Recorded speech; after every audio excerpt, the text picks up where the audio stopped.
रात करीब 2 बजे जोधपुर से चली ट्रेन हमें उतारती है मडगांव रेलवे स्टेशन। करीब 13 साल पहले भी मैं गोवा आया था, लेकिन इस बार का गोवा कुछ बदला हुआ लगा। बड़ा स्टेशन, चमकती रोशनियां, वेटिंग लाउंज और रात भर खुले रहने वाले बड़े बड़े होटल्स। मानो गोवा अब सिर्फ एक जगह नहीं, बल्कि जागती हुई एक खूबसूरत दुनिया बन चुका हो। रात काफी हो चुकी थी, इसलिए हमने फैसला किया कि आज रात यहीं स्टेशन के पास बिताई जाए। स्टेशन के बिल्कुल पास हमें मिल गई एक बड़ी सी होटल, जहां सादगी, अपनापन और सफर की थकान मिटा देने वाला सुकून था। लेकिन सफर की सबसे प्यारी बात शायद अगली सुबह थी। जब हम होटल से निकल रहे थे तो हमने वहीं बैठकर घर से लाया हुआ रात का बचा खाना खाया। उस पल में एक अलग ही अपनापन था। एक तरफ गोवा की नई सुबह और दूसरी तरफ राजस्थान के घर का स्वाद। शायद सफर का असली मजा भी यही होता है, जहां इंसान जगह बदलता है लेकिन अपने लोगों का प्यार अपने साथ लेकर चलता है। और सच कहूं, उस सुबह के ब्रेकफास्ट ने हमारे कुछ पैसे भी बचा दिए थे। हम निकल पड़े अपने रिसोर्ट की ओर, जो था कलंगुट बीच के पास।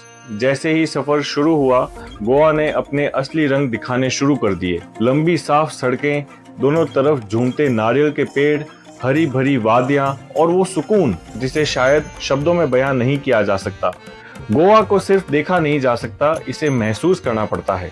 हमारे टैक्सी चालक लोकल गोवा वासी थे, भगवान परशुराम के भक्त। रास्ते भर उन्होंने गोवा की वो तस्वीर दिखाई जो शायद बहुत कम लोग जानते होंगे। गोवा सिर्फ बीच और पार्टी का नहीं, ये भगवान परशुराम की भूमि है, कोंकण की पवित्र धरती। सच बताऊं, हमें भी ये बात पहले पता नहीं थी। शायद आप में से भी बहुत कम लोग इस बात को जानते होंगे।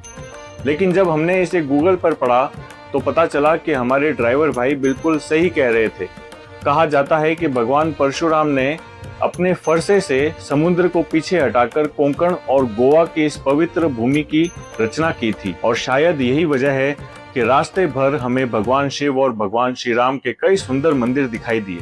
तब महसूस हुआ कि गोवा सिर्फ मौज मस्ती की जगह नहीं, बल्कि आस्था, इतिहास और प्रकृति का भी एक अद्भुत संगम है। और फिर गोवा की उन्हीं खूबसूरत गलियों से गुजरते हुए इतिहास, प्रकृति और कहानियों के बीच हम पहुंच गए अपने रिसोर्ट। उसे देखकर ऐसा लगा मानो इस भागती दुनिया से दूर किसी छोटी सी जन्नत में आ गए हों।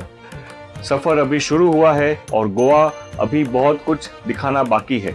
अगर अब तक का ये सफर आपको अच्छा लगा हो तो कमेंट में जरूर बताइएगा, क्योंकि आगे की कहानी समुद्र की लहरों की तरह और भी खूबसूरत होने वाली है।